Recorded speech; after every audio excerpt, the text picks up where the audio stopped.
श्रीहनुमानताण्डवस्तोत्रम्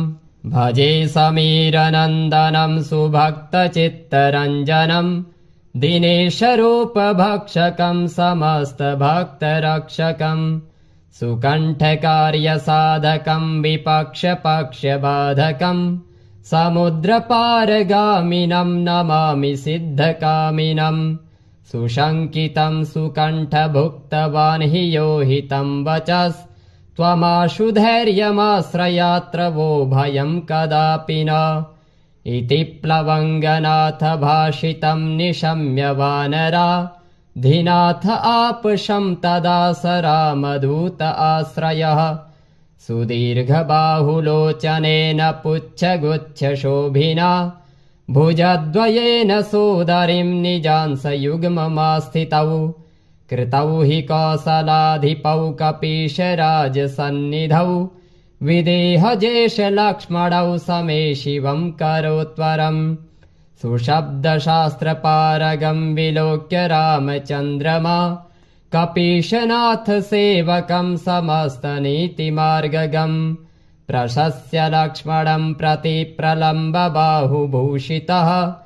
कपीन्द्रसख्यमाकरोत् स्वकार्यसाधकः प्रभु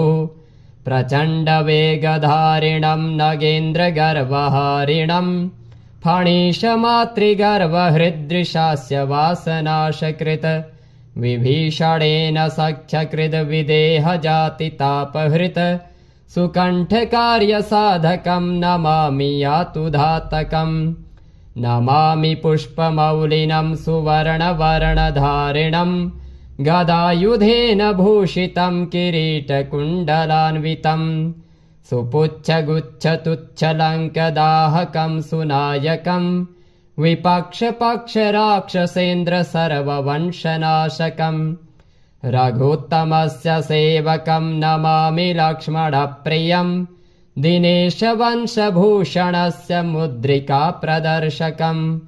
विदेहजातिशोकतापहारिणं प्रहारिणं सुसूक्ष्मरूपधारिणं नमामि दीर्घरूपिणं नभस्वदात्मजेन भास्वता त्वया कृता महा सहायतायया द्वयोर्हितं यभूत्स्वकृत्ययः सुकण्ठ आपतारकां रघुत्तमो विदेहजां निपात्य वालिनं प्रभुस्ततो दशाननं खलम् इमं स्तवं कुजेन हि यः पठेत् सुचेतसा नरः कपीशनाथ सेवको भुनक्ति सर्वसम्पदः प्लवङ्गराज सत्कृपा कटाक्षभाजनः सदा न शत्रुतो भयं भवेत् कदापि तस्य नुस्त्विह भजे समीरनन्दनं सुभक्तचित्तरञ्जनं दिनेशरूपभक्षकं समस्तभक्तरक्षकं सुकण्ठकार्यसाधकं विपक्षपक्षबाधकं समुद्रपारगामिनं नमामि सिद्धकामिनं सुशङ्कितं सुकण्ठभुक्तवान् हि यो हितं वचस् त्वमाशु धैर्यमाश्रयात्र वो भयं कदापि न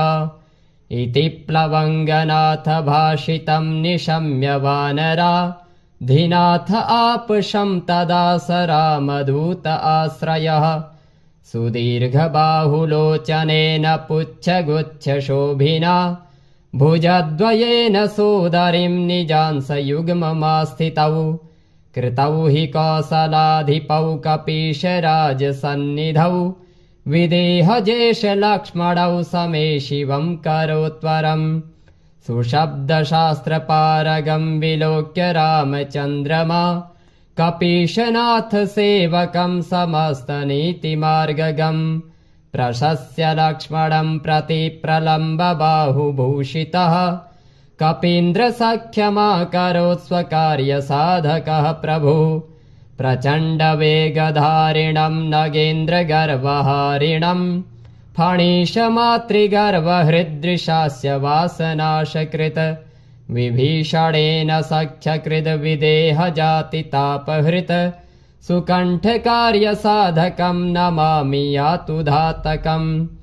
नमामि पुष्पमौलिनं सुवर्णवर्णधारिणं गदायुधेन भूषितं किरीटकुण्डलान्वितं सुपुच्छगुच्छतुच्छलङ्कदाहकं सुनायकं विपक्षपक्षराक्षसेन्द्र सर्ववंशनाशकं रघुत्तमस्य सेवकं नमामि लक्ष्मणप्रियं दिनेशवंशभूषणस्य मुद्रिका प्रदर्शकं विदेहजातिशोकतापहारिणं प्रहारिणं सुसूक्ष्मरूपधारिणं नमामि दीर्घरूपिणं नभस्वदात्मजेन भास्वता त्वया कृतामः सहायता यया द्वयोर्हितं यभूत्स्वकृत्ययः सुकण्ठ आपतारकां रघुत्तमो विदेहजां निपात्य वालिनं प्रभुस्ततो दशाननं खलम् इमं स्तवं कुजेन हि यः पठेत् सुचेतसा नरः कपीशनाथ सेवको भुनक्ति सर्वसम्पदः प्लवङ्गराज सत्कृपा कटाक्ष भाजनः सदा न शत्रुतो भयं भवेत् कदापि तस्य नुस्त्विह। जय श्री कृष्ण। प्रिय दर्शकों, आप सभी को मेरा नमस्कार। प्रिय दर्शकों, हमारे इस चैनल को सब्सक्राइब करना ना भूलिएगा और यदि आपको यह स्तोत्र पसंद आया हो तो इस स्तोत्र को लाइक कीजिएगा। जय श्री कृष्ण। प्रिय दर्शकों, हर हर महादेव।